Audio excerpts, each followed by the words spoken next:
Le sujet de l'intelligence artificielle aussi, et je voudrais terminer sur cette question, c'est les fake news, c'est les deepfakes. Est-ce que vous pensez, Thomas, que plus les jeunes passent de temps sur les réseaux sociaux, plus ils ont tendance à croire en des théories complotistes? On a reçu il y a quelques jours... Ça me fait penser à un passage que j'ai vu sur votre antenne. Exactement, Monsieur Oulou Garcia, qu'on a reçu pour son nouveau livre « Et la pomme ne tomba pas sur la tête de Newton ». Un passage de son interview a été diffusé sur nos réseaux sociaux et vous avez souhaité le commenter aujourd'hui. Mais oui, je crois que c'est aujourd'hui, penser aujourd'hui que les réseaux sociaux n'ont pas de responsabilité dans la diffusion et donc dans la croyance, dans toutes les fake news et les théories du complot, là franchement, c'est vivre dans une grotte.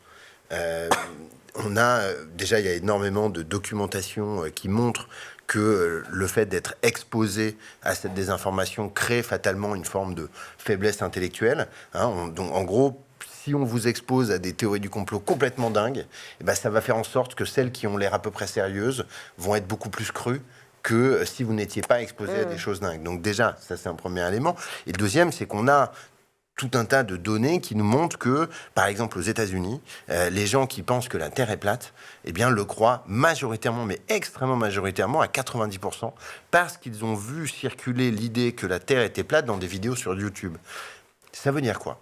Ça veut dire que finalement, ce qu'ont permis les réseaux sociaux, cette liberté d'expression merveilleuse, reconnue par tous, en fait, ça a créé un autre truc un peu inattendu, qui est que s'il n'y a pas de responsabilité de celui qui parle, et donc qu'en gros, on peut dire n'importe quoi, les gens vont dire n'importe quoi. Ouais. Et pire, ces machines vont, pour capter notre attention, plutôt mettre en avant le n'importe quoi que sa contradiction. Et donc, si vous vous demandez si la Terre est plate, naturellement, on va vous répondre qu'elle est plate et on va vous encourager là-dedans. Et on va en plus créer une espèce de deuxième mécanique qui est que on vous enferme un peu dans une bulle de filtre et donc vous ne voyez que des choses que vous croyez déjà un peu et pire, vous ne voyez que des gens qui croient un peu comme vous. Donc ça a un deuxième effet sur le cerveau humain qui est que déjà, je crois n'importe quoi, mais en plus, je suis persuadé que j'ai raison parce que tout le monde pense comme moi. Donc je suis pas du tout d'accord avec ce que ce chercheur a dit, mais bon, tant mieux. C'est aussi la chance de vivre dans une démocratie pluraliste dans laquelle on peut avoir des idées, des opinions différentes. Mais je crois qu'il y a quelque chose de dangereux à laisser ces réseaux ne pas assumer leurs responsabilités éditoriales. Je ne crois pas du tout que ce sont des tuyaux. Je crois que ce sont des médias et que comme les autres médias, ils doivent être responsables de ce qu'ils diffusent.